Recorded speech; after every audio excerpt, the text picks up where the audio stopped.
zo gutegereza Imana. Hari ijambo rimaze igihe kinini rimfasha Imana yampaye mu kwezi kwa 12 mu mwaka wa 2020.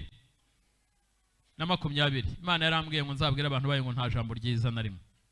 Imana asezeranyije ubwoko bwayo bwa Isiraheli ryakutse, ahubwo atabuzemo na rimwe yose azagira gute, azasohora. Ndagiye mabwiza ukuri, ikintu nkundira Imana, Imana ntabwo ari umuntu.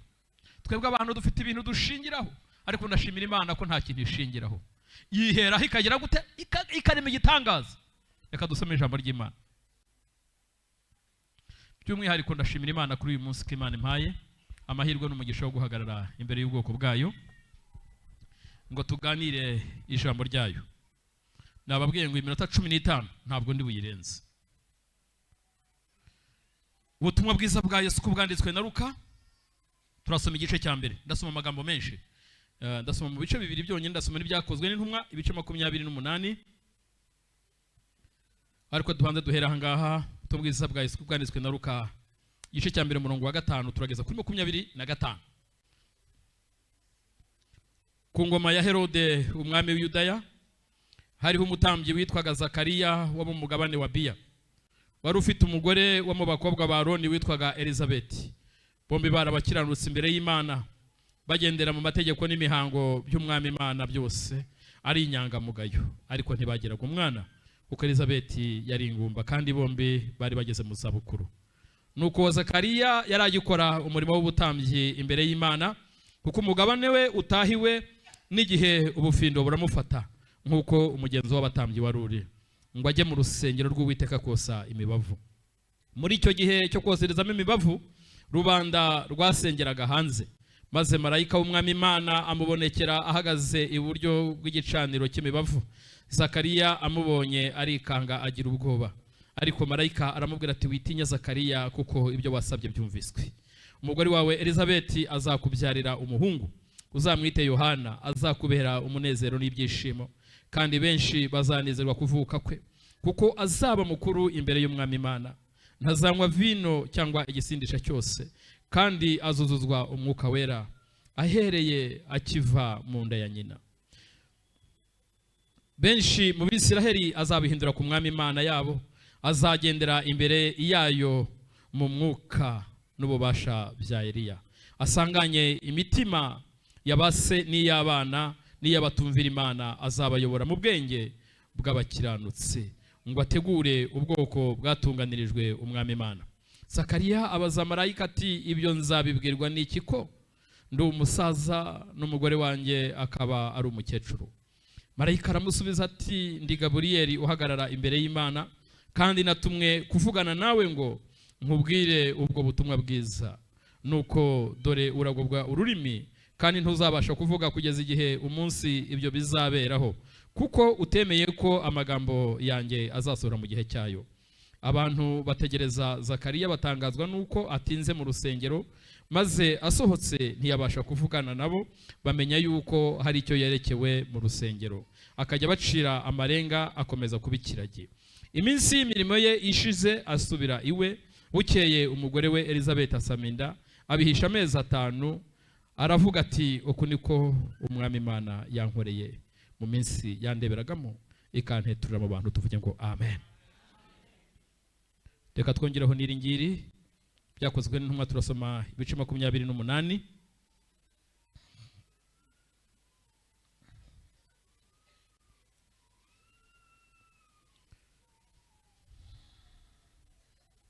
Duhere ku murongo wa 7. Bugufi bw'aho hantu hari igikingi cy'umutware w'icyo kirwa witwaga Publiyo, aratwakira atuzimanira neza iminsi 3. Mumbabarire gatoya. Turasoma ibice 27.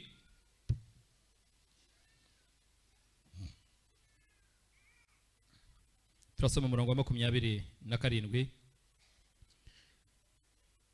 Ijoro rya 14 risohoye, duteraganwa hirya no hino mu nyanja ya Diriya, mu gicuku abasare bakeka yuko hari igihugu begereye.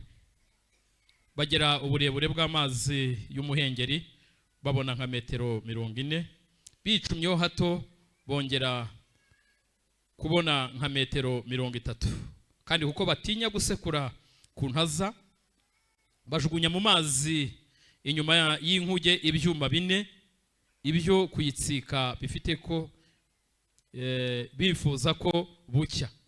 Abasare bashatse guhunga mu nkuge bamanurira indere mu nyanja basa n'abashaka kujugunya imbere y'inkuge ibyuma byo kuyitsika. Pawulo abwira umutware utwara umutwe w'abasirikare ati aba ni bataguma mu nkuge ntimubasha gukira. Maze abasirikare baca imigozi y'indare barayireka iragenda. Bwenda gucya Pawulo arabinginga bose ngo barye ati none uyu munsi ni wa 14 mutegereza mutarya mudakoza intoki ku munwa. Nicyo gitumye mbinginga ngo murye kuko ari byo biri bubakize kandi hatazagira n'agasatsi kamwe gapfuka ku mitwe yanyu. Reka duhindure page tugere kuri 28 ku murongo wa mbere. Haravuze ngo tumaze gukira tumenye yuko icyo kirwa cyitwa Merita. Bene igihugu batugirira neza cyane, baducanira umuriro batwakira twese kuko hari imvura n'imbeho. Ariko Pawulo amaze guteranya umuganda w'inkwi arazicana, incira iva mu muriro imuruma ku kiganza. Bene igihugu babonye icyo gikururuka kirereta ku gikonje cye baravugana bati nukuri uyu muntu ni umwicanyi nturora, nubwo yakize mu nyanja idaca urwa kibera ntimukundira kubaho.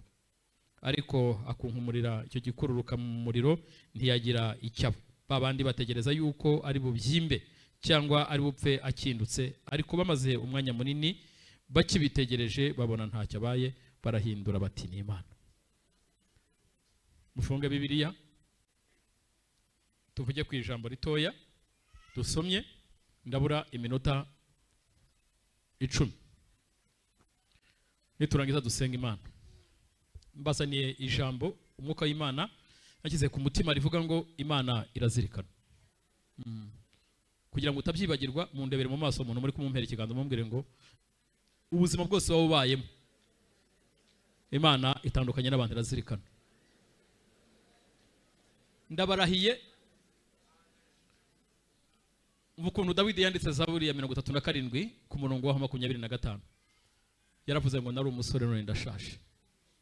Imyaka yaragezemo yari ya gisore. Aravuga ngo imyaka maranye n'Imana nyikorera sinigeze mbona Imana iri kumukiranutse cyangwa se ngo urubyaro rwe rugire gute rusabirize, ahubwo aravuga ngo agira umugisha umunsi ukira akaguriza n'abandi.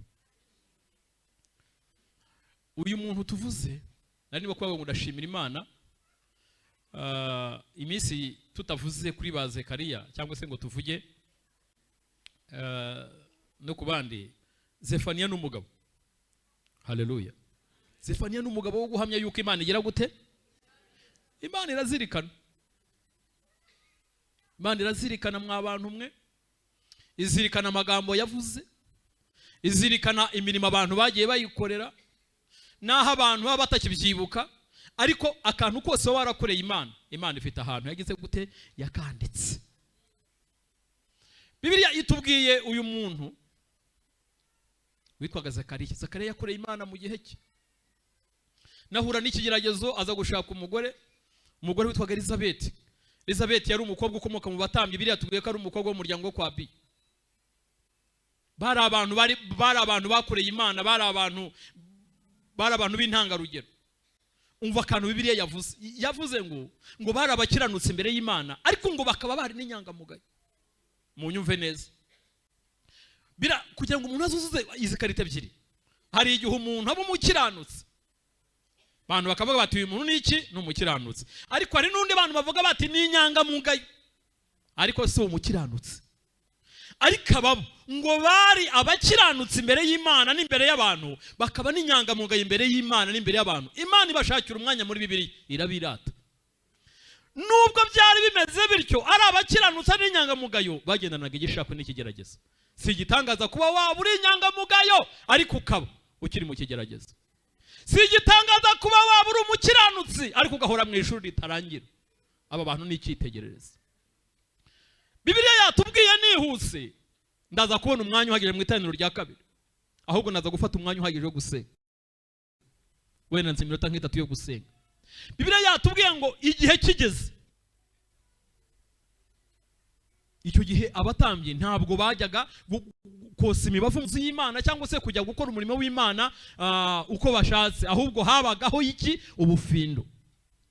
Uyu musaza ngo yarageze mu zabukuru, yarakoreye Imana akayikora meze nta kwiganda, akayikora abandi asize bavuye guhahira abana we ntawe yahahiye, akayikorera abantu bagenda bavuga ariko agakomeza gukomera, akayikorera nta majwi yandi yumva amubwira ko Imana izamutabara ariko akomeza kugira imbaraga zo kuyikorera. Ngo agize amahirwe igihe cyo gutombora kigeze, ubufindo ngo buraza buramufata. Ndashimira Imana no mu gihe abantu babona yuko ibyacu byarangiye, Imana ibirebye ibona yuko bigikomeje. Niyo mpamvu Dawidi yanditse iri jambo, aravuga ngo hari kurira kwararira umuntu nijoro, ariko bwacya mu gitondo impundu zikavuga. Hari umuririmbyi waririmbye aravuga ngo sinzi uko ibigenza, sinzi nuko ibikora, ariko icyo nzi nuko iyo itegetse biremera. Yari kumwe n'abandi batambyi bagiye gutombora, ubufindo bufata Zakariya. Imana iramubwira ngo warankoreye igihe kinini, abantu ntibabibona, abandi ntibabiha agaciro, nta n'ibihembo by'abantu wabonye, ariko jya Uwiteka nanze yuko wazasaza ukajya mu kiruhuko cy'izabukuru nta bihembo byanjye ubonye. Mana, ndagira mpumuriza abantu bakuriye abantu bakabahemba intica ntikize.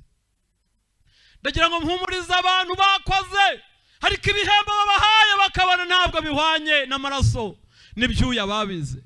Imana niyihemba neza, Imana niyigira ibihembo by'ukuri bishobora kuba byagera ku muntu akumva umutima wuguwe neza kandi urishimye.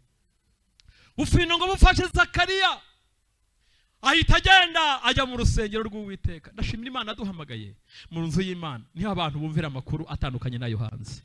Mu nzu y'Imana niho haba amakuru meza ahumuriza imitima yabera. Mu nzu y'Imana niho hari umuyoboro Imana inyuramo itabara abantu bayo. Akinjira mu rubanda ngo rwo rwabaga ruri hanze rutegereje. Muri rubanda habaga harimo abasenga ariko harimo n'abandi bashungereye. Umutambyi yinjiraga mu gitambiro bakamuzirika umunyururu ku maguru, bakavuga bati niba afite ibyaha idacu rwa kibere iramutsindamo. Ariko kandi yaba ari umukiranutsi akagenda agakora imirimo ye akasoreza Uwiteka imibavu, yarangiza agasohoka. Zakariya rero kuko yaragiye kugera mu gihe cyo kujya mu kiruhuko cy'izabukuru agezemo, Imana irabankunda guprofise. Ndashaka guhagarara nawe muri iki gerageza umaranye imyaka myinshi. Abantu bavuze yuko iyo ukora ritazirikana, abantu bavuze ko iyo ukora ritakuzi, ariko umuhati wawe n'ishyaka ryawe narabibonye. Imana yohereza mu marayika mwiza utazana amakuru yo kumuhahamura, utagira amakuru y'incyuro, utagira amakuru y'urucantege, witwa Gaburiyeli. Agitangira gukora umurimo, marayika ngo arazahita ahagarara iburyo bwe, ngo aramubwira ati bite Zakariya.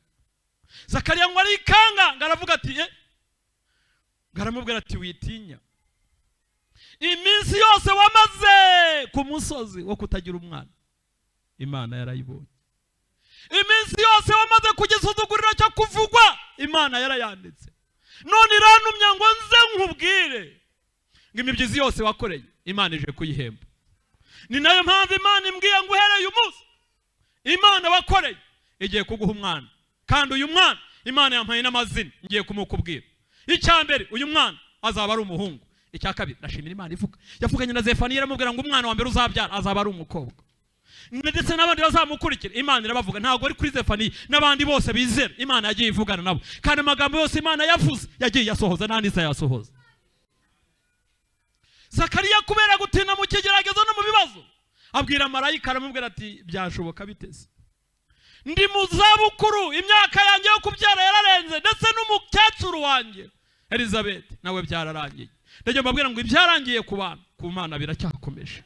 Kuri wo birashoboka yuko byarangiye, ariko nagira ngo uhumurize nkubwira ngo ku Mana ntibirarangira. ku bantu byarangira, ariko ku Mana biracyakomeje. Ariko twizamura ibiganza.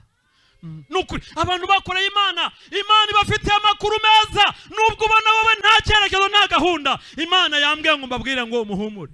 Iracyazirikana ko mukitegerereje mu nzu yayo, iracyazirikana yuko mwayinambyeho, iracyazirikana ko mutagiye kuraguza mukavuga ngo ni wewe wenyine dutegereje. Haleluya, haleluya. Imana irazirikana, Imana irazirikana izi n'ibyiza abantu banyuze muri repetisiyo, izi urucantege, izi amagambo, izi mwari za niba turi Imana irazizi. Imana izi umutwe wawe kutaruhuka. Birashoboka yuko abo wakorera batabimenya, n'ibihembo bikaba bikeya, ariko ndaguhanuriye ndakubwira ngo Imana wakorera irazirikana. Nawe muntu w'Imana uri mu rusengero wihanganye, ntukore ibyaha ugategereza Uwiteka. Imana yambwiye ngo mbwira abantu bayo ko ari Imana izirikana. Kandi agira mbabwire ngo abantu bose bakoreye Imana neza badakoreye abantu, ntabwo Imana izabakurira mwaho ngaho. Imana yacu ni Imana ihemba. Ugiye kureba uko twatangiye tumeze, ukareba n'uyu munsi turabagabo ndabahamya bw'uko Imana yacu izadukamira mu kitozi. Imana yacu ntabwo izaduteza rubanda. Imana twakoreye ni Imana izirikana. Agira ikibazo aravuga ngo byashoboka gute mudamu wanjye ku bimenyetso by'abadamu byo kubyara byarangiye, nanjye ubwanjye nkaba ngeze mu zabukuru, nkaba nabona imbaraga. Marayika aramubwira ati jya ubwanjye uguhaye aya matangazo cyangwa se aya makuru n'ubu butumwa. Aramubwira ngo ubu n'ubutumwa bwiza butandukanye n'ubundi butumwa. Biravuga ngo n'ubutumwa bwiza, hari n'ubundi butumwa bubi. Hari abantu bajya batambutsa ubutumwa bubi, ariko uyu munsi mbazaniye inkuru nziza. Imana itangaje ubutumwa bwiza ku bantu bayikoreye, ku bantu bayitegereje. Ngo mbabwire ngo iyo bakoreye ni Imana izirikana. Zakariya nawe wakishyira mu cyimbo cye, aravuga ngo ntabwo numva byashoboka. Aramubwira ngo jyewe ndi Gaburiyeli uhagarara imbere y'Imana, kuko wanze kumva umuburo n'umutumwa bwiza Imana iguhaye. Uyu mwana uzamubyara, ariko uzamubyara utavuga. Zakariya ngakomeza, marayika ngo ahita nigendera. Zakariya ngakomeza gukora uwo murimo. Abaturage hanze ngo bakajya bakurura umunyururu ngo bumve ko yapfuye, kuko amasaha abandi bamaragamo ntabwo ariyo yari urumva ngo iyo uri kumwe n'Imana urumva nyine Imana ibiguha amakuru utandukanye n'abagiye mu zindi gahunda. Ngo asohotse abaturage hanze ngo batangira kumubaza amakuru ati ko watinze.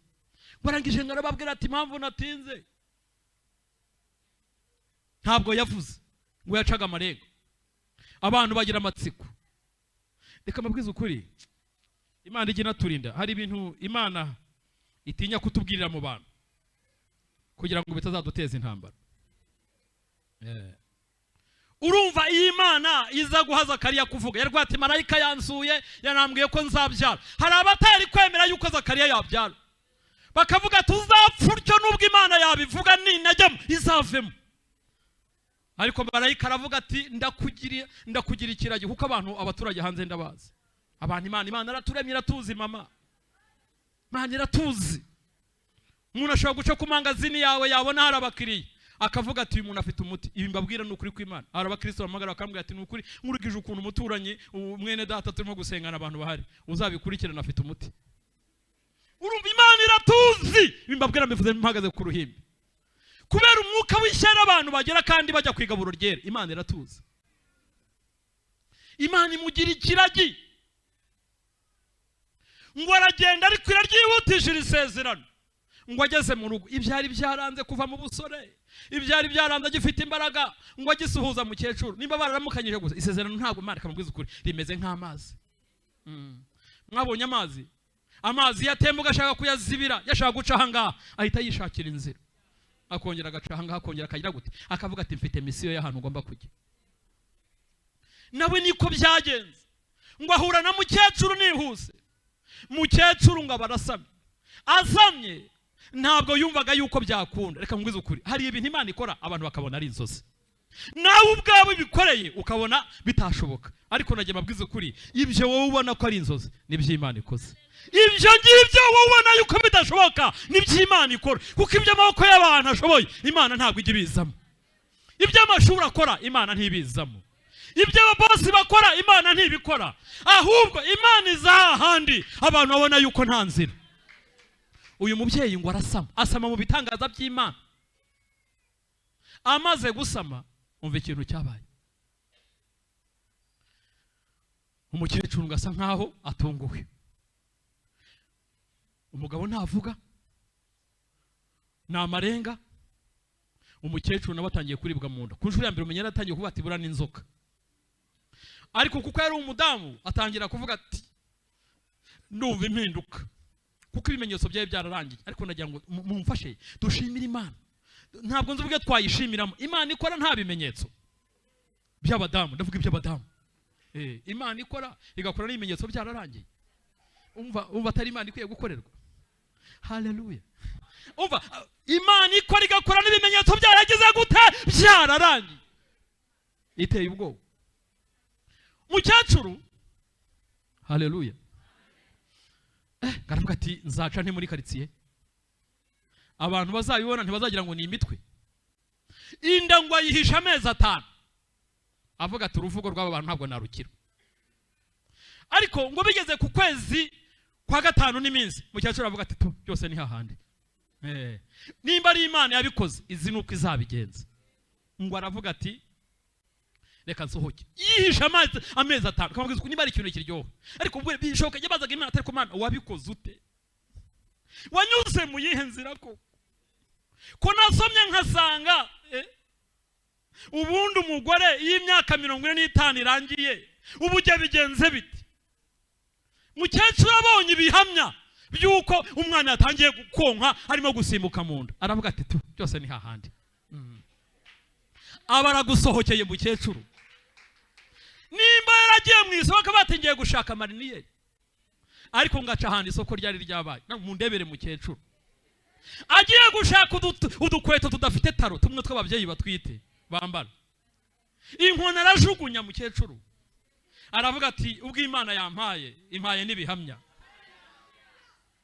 Nabo aravuga ati reka nanjye ntangira kwitwara nk'abandi badamu Imana yagiriye neza. Hari ukuntu umuntu Imana imaze kugira neza ahindura n'ingendo.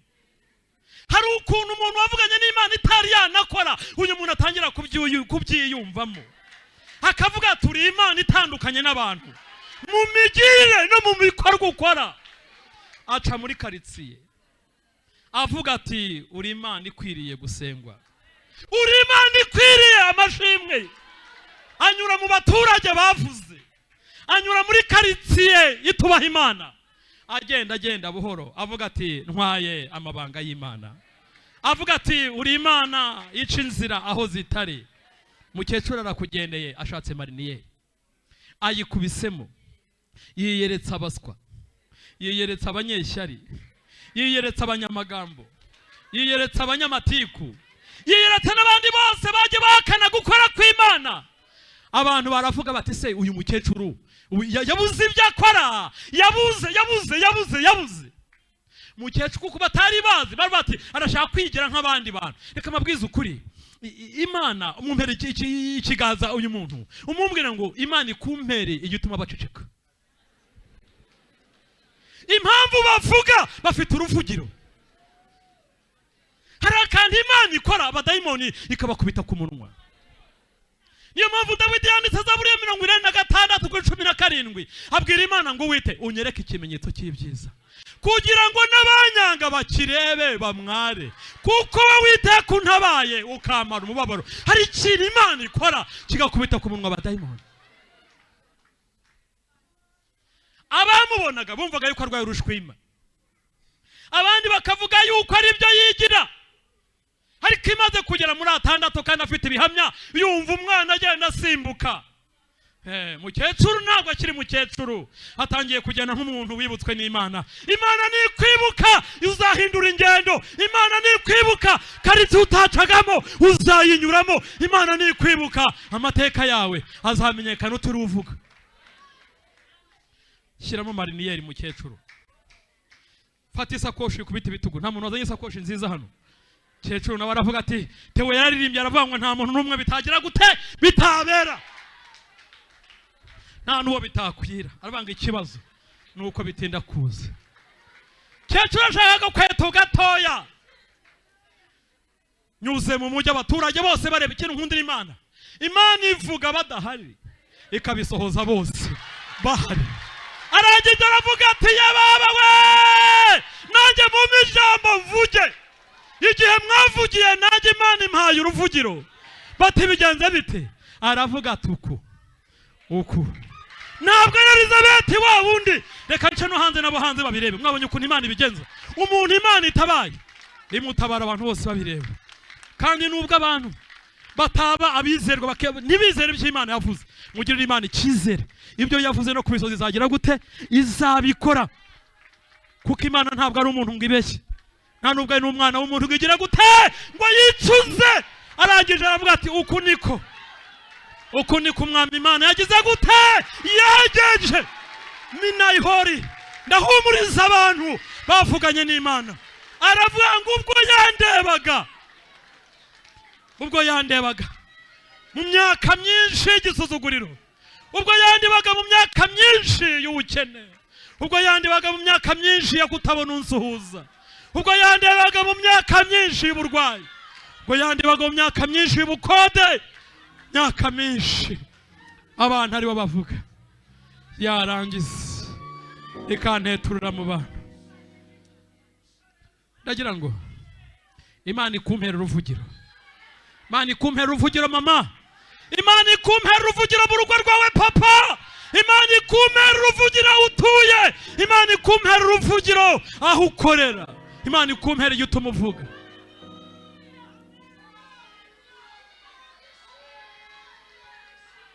Nimuyitere haleluya. Abantu bayiyumvamo nimuyitere ntacyo bitware. Haleluya no gushimira Imana. Imana ishimwe ijya yibuka imirimo abera bakoze ikabateturura mu bantu. Tunayitegera amaboko tuyishimire kuko ari Imana ikwiriye gushima. Impamvu gatwara kagasakoshi ntibakabone nuko n'ubundi utari mu gihe cyo kwemerwa, nuko utari mu gihe impamvu wambara umwenda abantu ntibawubone nuko utari mu gihe cyo kuboneka. Ariko Imana nikora, Imana nikora. Haleluya. Ntabwo uzirirwa uvuga byinshi, ibyo yakoze ubwayo birivugira. Kandi imirimo y'Imana n'uyu munsi irakerekanirwa kubera. Iyibutse uyu mubyeyi Elizabeth akagira uruvugiro mu bantu, mu baswa n'abaturage bamuvuze bakabaka Imana akorera ari Imana itamuzi, niyo nawe uyu munsi yakwibuka igahindura amateka ku buzima bwawe. Twihute tugane ku musozo.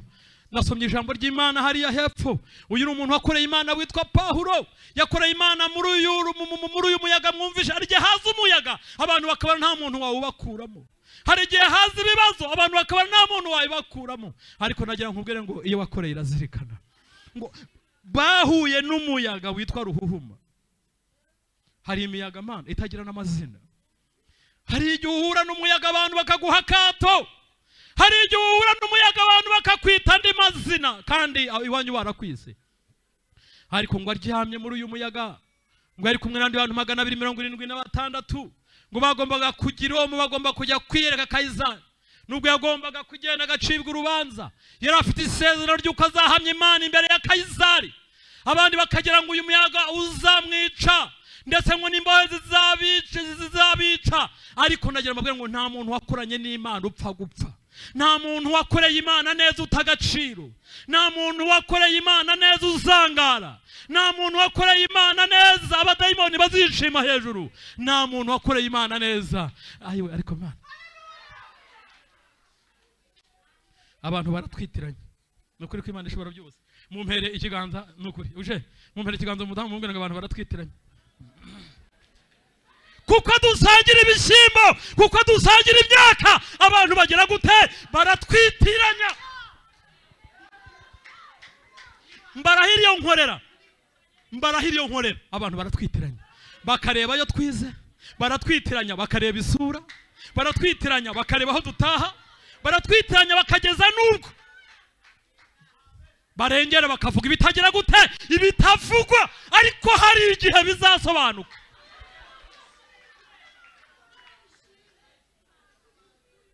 Pawulo araryama arasinzira ararota, Imana iramusanga iramubwira ngo mvuganye nawe hamwe n'izi mfungwa muri kumwe nta muntu n'umwe uzagira usibye no gupfa, nta n'agasatsi kazava. Ndagira ngo ntangaze ubuhanuzi bwiza abantu bateranyira iteraniro mu mpera ikiganiro ngo Imana ivuganye nawe, niba warikomeje ko Uwiteka nta kintu uzaba, matangazo uzakomeza kuyumva, ariko Imana iguhaye kurama.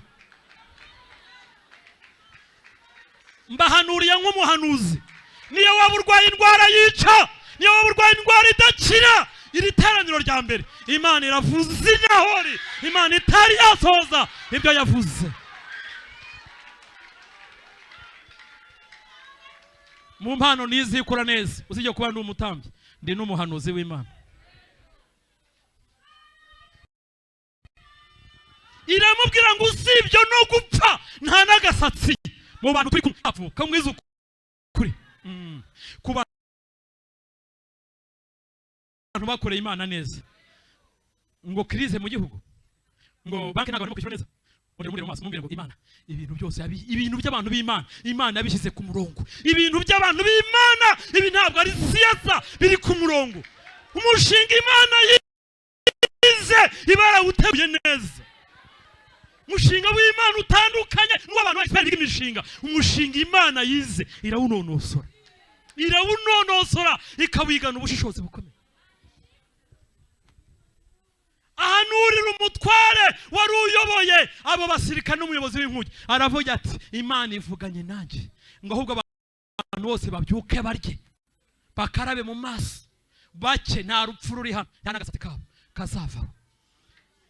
Ariko Mana ngo inkuge akibivuga, ari igihe Imana ivuga ikintu abadayimoni bakazana iterabwoba, inkuge ngo ihita igenda, ngo ihita yishinga hasi, ngo ihita imeneka. Ni nko kwa kundi Imana ikubwira ko uzacuruza n'agashoro wari ufite kagahita kayoyoka, ariko Imana hejuru y'ako gashoro yateguye igishoro. Ni ukuri kwishobora byose. Hari igihe mbere y'uko ijwi ry'Imana riza hasi imeze nk'amajwi by'imiyaga, ibintu nk'ibyo ngibyo, ngo inkuge irameneka, ngo ariko ngo umutware w'inkuge ngo kugira ngo agwabize imigambi yabo, kuko ngo bashaka guhita bica abantu bose basirikare barimo aho ngaho, ngo agira ngo akize Pawulo. Pawulo abati Imana avuganye nanjye katarigira ubupfe gusa, katarigira ubukize, nabo bose Imana irabakiza. Ngo mwiza ukuri, umuntu w'Imana mwiza, umuyobozi w'Imana mwiza abera umugisha abayoboye. Iyo uri umuyobozi mwiza ugira umumaro nabo uyoboye, ubahesha umugisha. Iyo uri umuyobozi w'inzoga, abuyoboye bose barazinywa. Iyo uri umuyobozi w'itabi, abuyoboye bose bagira icyaka cy'itabi. Iyo uri umuyobozi w'umusambanyi nabo usezeranyije bose, urwo rugo rwose rurasenyuka. Ibi mbabwiye amagambo akomeye ko muyihangane. Pawulo yari umuntu w'Imana, amagambo yavugaga iyo ngiye gusezeranya umugeni mba numva yuko urwo rugo Imana yaruhagararaho. Shingiye ko ntajya mu busambanyi, shingiye ko ntajya mu nzoga, shingiye uru rugo uyu mwuka umbamo uzabe muri uru rugo. Niyo kintu mba nifuriza urugo nsezeranyije n'abantu nsezeranyije. Yari umuntu w'Imana, abwira uyu mutware ngo nimba nkugiriyeho umugisha he kugira umuntu n'umwe bakozaho urutoki, ariko ngo umutware w'inkuge ngo agwabiza imigambi yabo, ngo aravuga ngo buri muntu wese ngo nafate akabaro. Akabaro nayo mwiza ukuri, Imana yateguye akantu kazagukiza papa. No mu gihe cya krize Imana yateguye ukuntu uzabaho, ngo buri muntu wese uwari ufite akabaru kaguyeho, uwari ufite ikijerekani cyari kirimo, uwari ufite ikintu cyose, buri muntu wese ngo akijyaho. Nawe utekereze Imana idukiriza mu busabusa, iyo yavuze idukiriza mu busabusa. Nawe utekereze kuryama kuri iki gitabo, Imana ikavuga ngo kuri iki gitabo niho nzaguhera umugisha. Iki cy'indirimbo ikavuga ngo ukakiryamaho, Imana igasohoza ibyagize gute. Dufite abantu bagiye bihisha mu busabusa, ariko kuko Imana yavuze ngo bazabaho bakagera gute, bakabaho. N'uyu munsi turiho kuko Imana yavuze ngo tugera gute, ngo tubeho. Budufite ukuntu abantu barya bakarya nta kazi, kuko Imana yavuze ko abantu bazagera gute, bazarya. Reka dusenge. Ngo barambuka bose hatabuzeho n'umwe. Ndagira nkubwira ngo akantu Imana yaguhaye niko kazagukiza. niko kazakubeshaho. Aka kantu Imana yaguhaye naka kabaru. Pawulo nyine yaryamyeho n'abandi bakaryamaho ngo barambuka bagera hakurya. Bageze hakurya ngo hari hakonje ku kirwa cyitwa Imerete. Hari ahantu tugera tuvuga ngo Imana ishimwe ko tutaguye mu nzira. Ariko ngo naho ngo bahageze ngo bene igihugu bagira impuhwe ngo bacanira umuriro. Mana, hari abantu beza nubwo hari n'abantu babi, ariko hari n'abantu beza rwose pe. Nuko ngo bene igihugu ngo bagira impuhwe bacanira umuriro, ariko ngo haza kabutindi y'inzoka.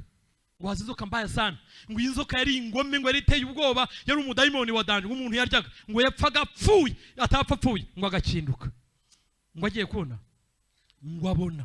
Haleluya, mwirangara turashushe. Iyo nzoka ngiraza ntiyamutinya ko afite amavuta, ntiyamutinya ko ajya asenga yitatu, ntiyamutinya ko ajya yiriza ubuzaga ajya muri 7, ngo irazira murya nkuko yari abandi basivili. Ngo bene igihugu ngo barabanga yiwe ngo urya Pawulo yari umwicanyi. Ubu tubaha abantu batuvuga batwita n'amazina bakavuga ati nubwo ameze kuriye ariko ntamwe zabuzinanye na nyiraho kugira amajiko. Abantu bajya bavuga ibyo bashaka, ariko nayo mabwiza ukuri. Hanyuma y'ibyo bavuga Imana yatuvuzeho mbere y'ibyo abantu bavuga. Nuko ngo barabati idatse urwa kibere iramwemeje, nadapfa abyimbye araturika akinduke. Ariko ngo bamara umwanya munini bategereje, ngo barategereje. Imana najya nkubwire ngo abantu bamaze iminsi n'uyu munsi wa none baracyitegereza hatari gose niwe. Hari igihe umuntu akuroga akavuga ati hari abagira ubutaraza, ariko agatangazwa nuko muhuye mu gitondo uje mu kazi batari gose bwakoze cyangwa ntago bwakoze.